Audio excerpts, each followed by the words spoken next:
책이라는 것에 대해서 우리가 어떻게 생각하고 뭘 기대하는지, 그리고 실제로 책이 우리에게 해주는 바가 무엇인지를 좀 말씀드려보고 싶었고요. 저는 책을 읽는 일은 빈 곳에 테트리스를 해서 채워 넣는 일이 아니라, 움직이지 않는 자아에다 뭘 넣는 일이 아니라, 내가 이렇게 있는데 내가 어떤 터널들을 통과해가는 일이라고 생각해요. 그러니까 제가 생각하는 독서는 그 안에 있는 뭔가의 정보를 내가 기억해서 뭔가를 하는 일이라기보다는 그 시간을 같이 살아내는 것. 그래서 이 책이 나에게 실질적인 어떤 무언가로서 존재하는 것, 그 시간을 함께 보내는 것, 그런 것이라고 저는 생각을 하는 거고, 내가 뭔가 이 책에서 뽑아 먹어야겠다는 어떤 결심을 내려놨을 때, 그리고 이 책을 내가 온전히 통과했을 때 비로소 그 책이 나에게 굉장히 오랫동안 기억에 남는다는 걸 알게 돼요. 저희가 지금 독서의 계절, 가을에 흠뻑 빠지다, 빡독 퐁당이라는 주제로 겨울 작가님과 함께하고 있는데요. 이번에 진짜 본격적으로 책에 대한 이야기들을 들어볼 겁니다. 많이 기대하셨을 거예요. 겨울 작가님께 듣는 책 이야기. 혹시 여러분 뷰티 인사이드라는 영화 좀 보셨나요? 좀 옛날 영화가 됐는데 이제는 자고 일어나면 이제 매일 다른 모습으로 바뀌는 사람을 사랑하게 되는 그런 영화로 제가 기억하고 있습니다. 내면의 아름다움을 쫓아서 사랑하는 영화죠. 그래서 오늘은 여러분들께 김겨울 작가님의 이야기, 가을 책수다, 책은 나에게 뷰티 인사이드라는 주제로 이야기를 전해드릴 거예요. 겨울 작가님께서 추천해 주시는 도서들이 많이 들어 있습니다. 여러분 한번 들어봐 주시면 좋을 것 같아요. 뷰티 인사이드라는 주제를 가져오셨을 때 제가 생각하기로는 책의 어떤 다양한 여러 가지 모습, 그리고 그 모습들에서 느껴지는 사랑, 나의 삶을 어떻게 바꾸는지 이런 것들을 좀 주제로 담아 오셨을 것 같은데 어떤가요? 좀 그런 강연이 될까요? 네, 이제 그 뒤에서 말씀을 좀 더 자세히 드리겠습니다만, 책이라는 것에 대해서 우리가 어떻게 생각하고 뭘 기대하는지, 그리고 실제로 책이 우리에게 해주는 바가 무엇인지를 좀 말씀드려보고 싶었고요. 뷰티 인사이드 영화 보면 계속 모습을 바꿔서 다가오잖아요. 맞아요. 그런 책의 속성에 대해서 이야기를 해보는 시간을 가져보면 좋겠다 싶어서 가져왔습니다. 네, 그러면 지금부터 한번 들어보겠습니다. 저도 사실 지금 옆에서 열심히 들어야 돼가지고요. 같이 집중을 좀 해볼까요? 요청드립니다. 네. 제가 오늘 강연의 주제를 보시다시피 모습을 바꾸는 책들이라는 주제로 이제 정해왔어요. 책을 읽으려고 이제 모이신 분들이시잖아요. 근데 기본적으로 책을 읽을 때 어떤 생각을 가지고 책을 읽느냐를 먼저 좀 검토해보면 좋지 않을까라는 생각이 들었어요. 왜냐하면 책을 읽을 때 그냥 재미로 읽는 분들도 계실 거고, 뭔가 책을 통해서 뭔가를 얻으려고 막 하시는 분도 계실 거고, 사람마다 읽는 이유가 제각각 다르단 말이죠. 근데 이제 책에 대해서 어떻게 생각하느냐에 따라서 책을 대하는 태도도 달라지고, 책에서 내가 얻어가는 뭔가도 달라지고, 책을 어떤 이용하는 방식이 달라질 수밖에 없을 거잖아요. 그래서 처음에 이 강연 주제에 대해서 저희가 미팅을 할 때도 제가 처음에 원래 제안 주셨던 부분에서 제가 약간 확장을 시켰던 거예요. 그러니까 책이 꼭 어떤 한 가지의 모습만을 하고 있지 않다라는 걸 말씀을 드려보고 싶었거든요. 우리가 책을 왜 읽는가? 여러분 책을 왜 읽으세요? 책을 보통 왜 읽냐고 여쭤보면 되게 다들 비슷한 답을 하게 되는 것 같아요. 제가 뭐 머리를 자르러 가거나, 아니면 뭐 마사지를 받으러 가거나, 뭐 이렇게 뭔가 얘기를 모르는 사람하고 할 일이 이렇게 있으면 이렇게 머리를 막 해주시다, 제가 항상 미용실에 책을 들고 가니까 물어보세요. 뭐 하시는 일이 어떻게 되시냐? 뭐 책에 대한 일 한다고 이렇게 말씀을 드리면 100% 한 10명 중에 9분은 똑같은 대답을 하세요. 제가 저 책 읽고 책 쓰고 뭐 책 소개하고 뭐 그런 일 해요 하면은 머리 이렇게 하시다가 저도 책 읽어야 되는데 이걸 벗어나는 분을 제가 본 적이 거의 한 번도 없어요. 거의 정말 10명 중에 9명은 똑같이 대답을 하거든요.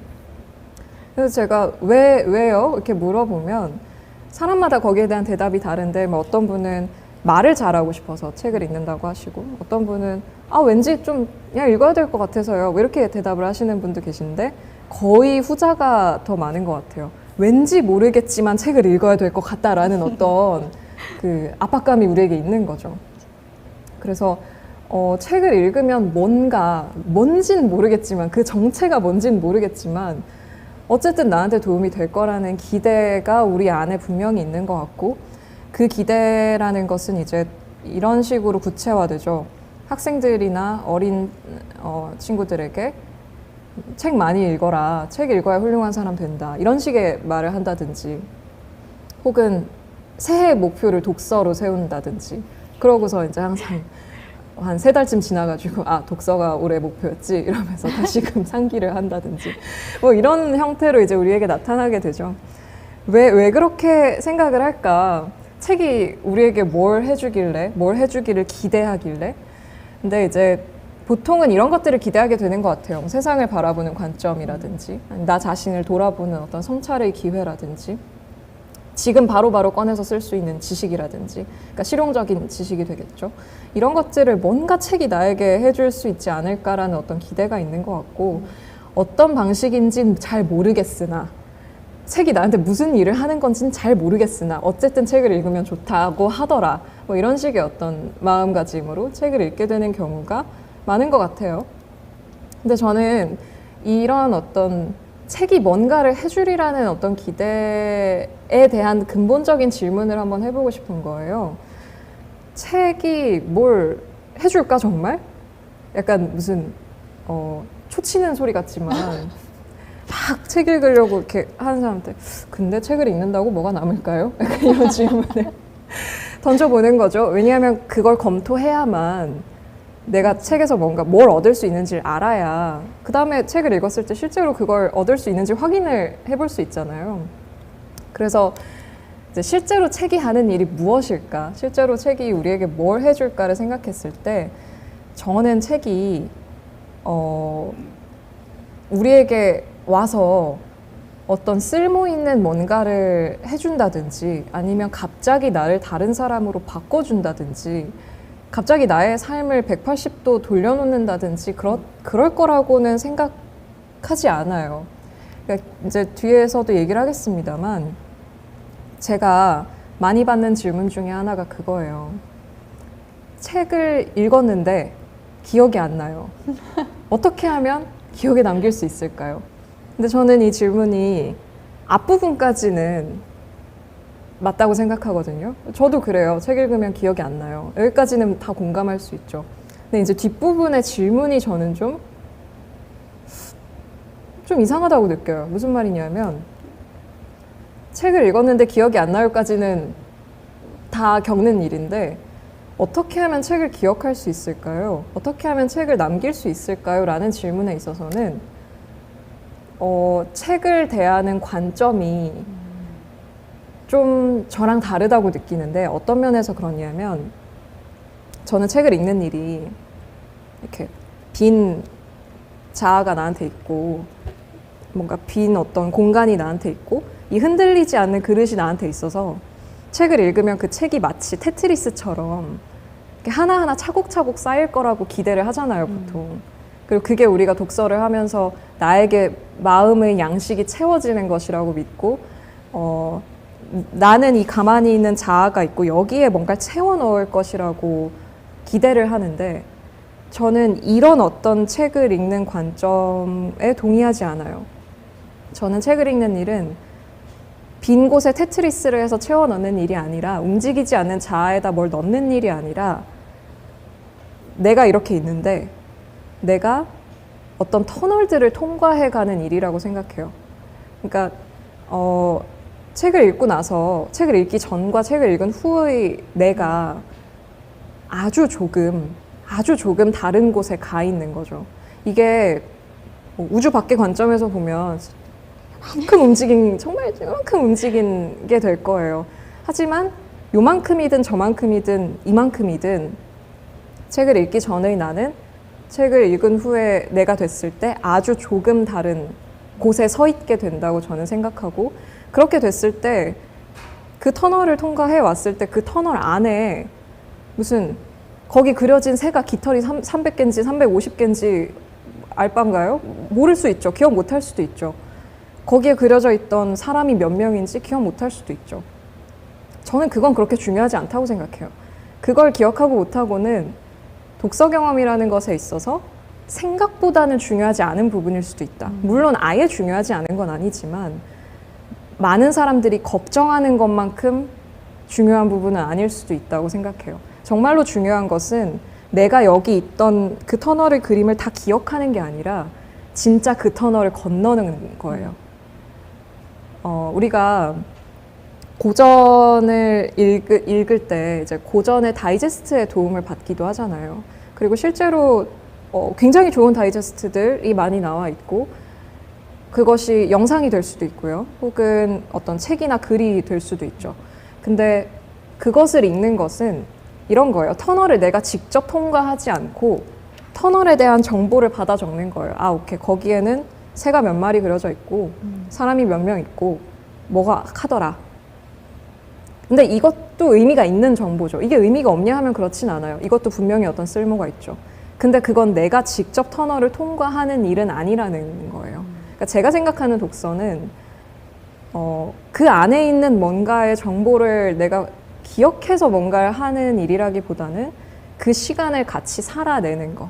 그래서 이 책이 나에게 실질적인 어떤 곁의 어떤 무언가로서 존재하는 것, 그 시간을 함께 보내는 것, 그런 것이라고 저는 생각을 하는 거고, 그래서 책이 만약에 나를 다른 사람으로 만들어 준다면 실제로 그런 경우는 많진 않지만 그 방식이라는 것은 이게 나한테 쌓여서 나를 어떤 다른 사람으로 만들어주는 게 아니라 내가 아주 작은 터널들을 계속 조금씩 통과해서 처음에 서 있던 곳과 내가 지금 서 있는 곳이 아주 조금 다른 곳이 되는 그런 형식일 거라고 생각해요. 그래서 책을 읽는다고 했을 때 저는 책을 읽었는데 기억이 나지 않아요. 어떻게 하면 책을 기억에 남길 수 있을까요? 라고 묻기보다는 저는 이 질문을 하는 것보다는 책을 어떻게 하면 조금 더 충실하게 통과할 수 있을까요? 라고 묻는 게 제가 생각하는 독서 경험에 조금 더 맞는 형식이라고 생각을 해요. 그래서 독서라는 것이 이렇게 뭔가를 얻어야만 하는 행위라고 느끼는 어떤 강박을 좀 내려놓으셨으면 좋겠고, 재미있게도 그렇게 했을 때 내가 뭔가 이 책에서 뽑아 먹어야겠다는 어떤 결심을 내려놨을 때, 그리고 이 책을 내가 온전히 통과했을 때 비로소 그 책이 나에게 굉장히 오랫동안 기억에 남는다는 걸 알게 돼요. 그것이 아주 세부적인 내용이 아닐지라도 그 책은 분명히 어떤 방식으로든 나에게 기억에 남게 되거든요.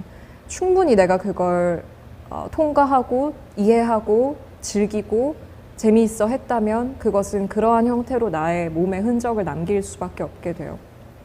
그래서 그러한 방식으로 책을 읽었으면 하는 마음으로 독서에 대한 이야기를 꼭 들려드리고 싶었고요. 왜냐하면 너무 많이 만나거든요. 그런 분들을. 독서에 대해서 뭔가 얻어야만 하고 이렇게 독서를 했을 때 남아야 되고 나는 이렇게 책을 열심히 읽었는데 나는 왜 다른 사람이 되어 있지 않지? 라고 생각하시는 분들을 너무 많이 만났기 때문에 독서라는 게 그런 게 아닐 수 있다는, 꼭 그렇진 않겠지만 아닐 수도 있다라는 어떤 가능성을 말씀을 드려보고 싶었고요. 그래서 제가 이 책의 말들이라는 책을 쓸 때 제가 1번 인용 문장을 이걸 가져왔었어요. 사자가 위장에 탈이 나면 풀을 먹듯이 병든 인간만이 책을 읽는다. 이 책의 말들 읽어보신 분은 아마 익숙하실 문장일 텐데, 강유한 박사가 쓴 책과 세계라는 책의 서문이에요. 그 중에 한 문장을 가져왔는데, 이 문장을 딱 봤을 때 어떤 사람에게는 뭐야, 책 읽기가 왜 병든 사람이 책을 읽어? 나는 괜찮은데? 막 이런 생각을 할 수도 있고, 어떤 사람은 되게 구구절절 공감을 할 수도 있죠.